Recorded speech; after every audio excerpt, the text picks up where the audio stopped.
histoire, elle, à nous raconter. Oui, elle nous entraîne dans l'intimité de l'histoire, Stéphane, chaque jour. Mais oui, Clémentine Portier-Kaltenbach. Je vous parle des célibataires aujourd'hui, Dans messieurs. l'intimité des célibataires. Et oui, non, mais c'est quand même un grave problème parce que toutes les civilisations de tout temps ont dû lutter contre le célibat.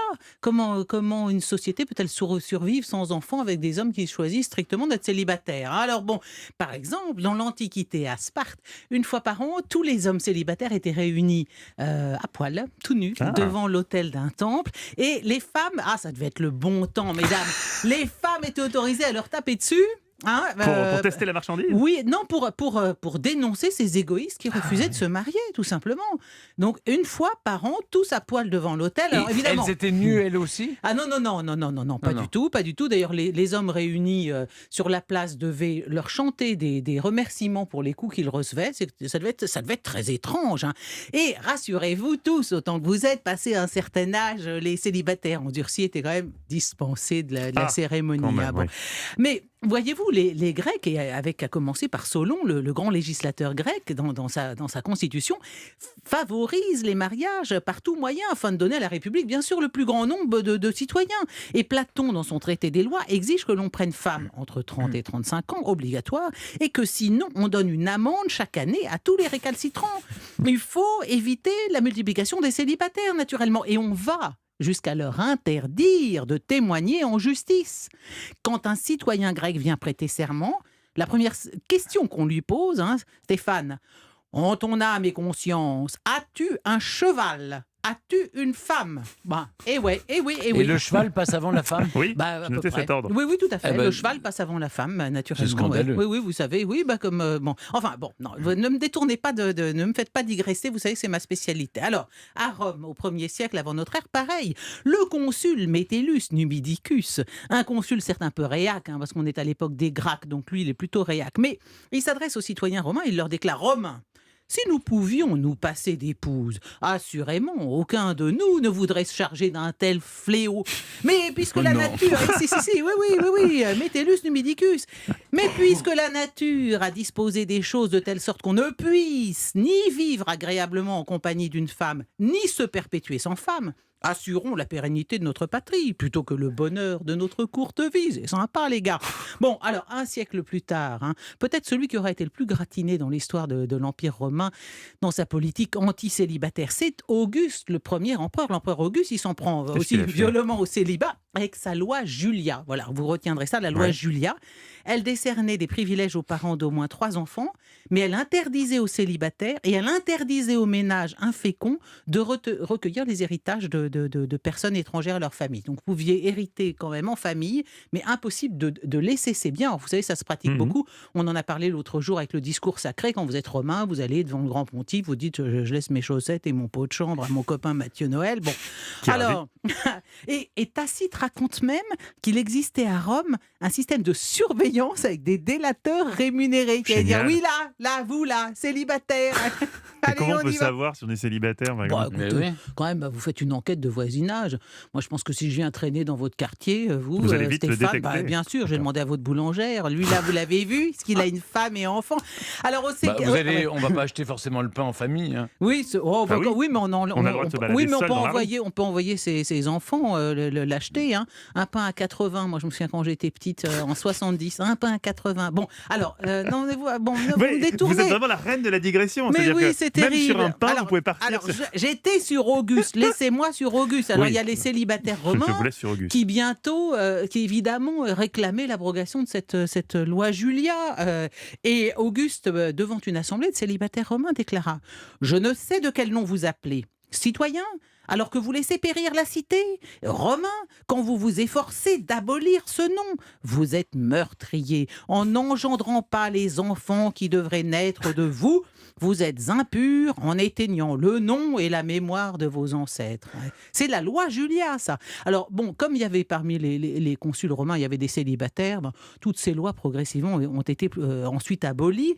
Et puis, après l'effondrement de l'Empire romain, naturellement, le triomphe du christianisme va assurer pour longtemps important, la défense du célibat. Est-ce qu'on pouvait, vous voyez, l'Église catholique pouvait pas interdire aux laïcs ce qu'elle imposait aux prêtres et aux moines. Alors là, on vante le célibat quand il s'agit de louer Dieu. On va pas dire aux laïcs comme vous et moi, dites donc pour les moines c'est bien, pour vous c'est pas bien. Et il faut attendre. Alors là, vous allez tomber de l'armoire, la fin du 18e et la Révolution, pour repartir de plus belle à la chasse aux célibataires. Le célibataire est un poids inutile à la terre qui le nourrit. Et ouais, le décret du 1er janvier 1791 porte donc augmentation d'impôts pour les célibataires âgés de plus de 20 ans. Après, il y aura une loi de Nivose.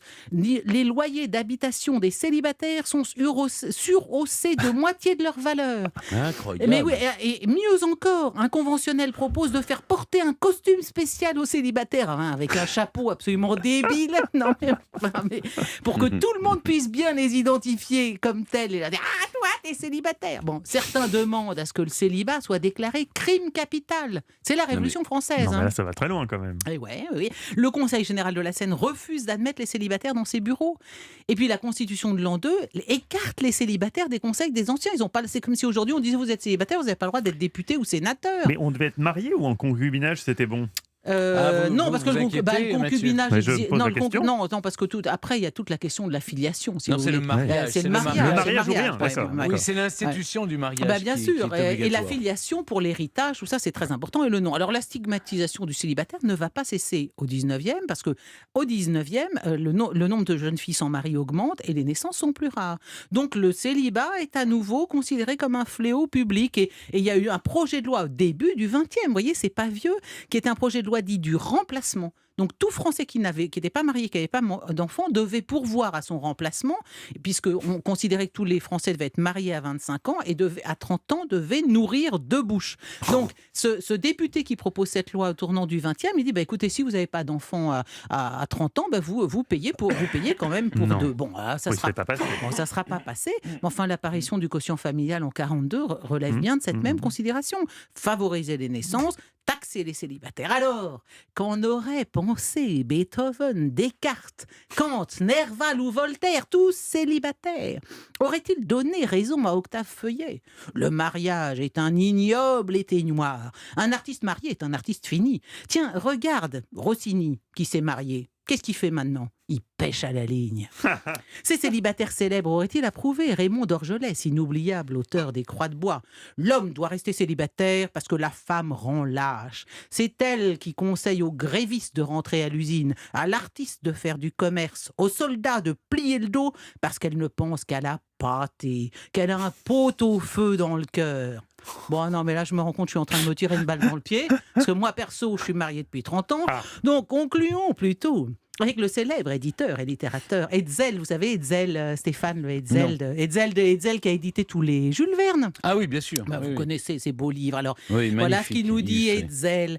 Un célibataire est presque toujours un sot qui, après avoir craint de faire un mariage d'amour avec quelques belles et charmantes jeunes filles dans sa jeunesse, finit dans ses vieux jours par faire un mariage de convenance avec sa cuisinière. On peut voir les choses comme ça aussi, c'est bien vu. On a vraiment eu tous les côtés de l'équation. Mais ce qui me fascine, c'est quand vous parlez des célibataires, c'est toujours des hommes. À aucun moment dans l'histoire, on s'intéresse aux femmes. C'est fou, hein. L'histoire est très misogyne en fait. Quand on dit les célibataires, c'est les hommes célibataires. Oui, bien sûr, mais bien sûr. Même quand c'est pour les accusés. Bien sûr, parce qu'en plus, en effet, la femme non mariée qui porte un enfant, c'est la disgrâce et la honte. Elle est chassée de son village, chassée de sa famille. C'est une vraie malédiction. Et puis ceux qui payent des impôts, ce sont les hommes, jamais les femmes. Oui. Et encore, tout le monde n'en paie pas. Jusqu'à une période récente, il y avait le suffrage censitaire. Bon, je vous rappelle que les femmes ont quand même le droit de vote que depuis 1945 en France. Oui, c'est vrai. En tout cas, Stéphane, vous avez découvert que vous avez échappé à un sacré impôt. En Stéphane, tout cas, vous auriez pu avoir à vous balader avec un beau costume et un chapeau à la noix. Un chapeau ridicule, oui, je sais bien. Merci. Cela dit, maintenant tout le monde veut se marier. Même, oui, c'est vrai. Tout le monde se marie. C'est beau. Merci Clémentine.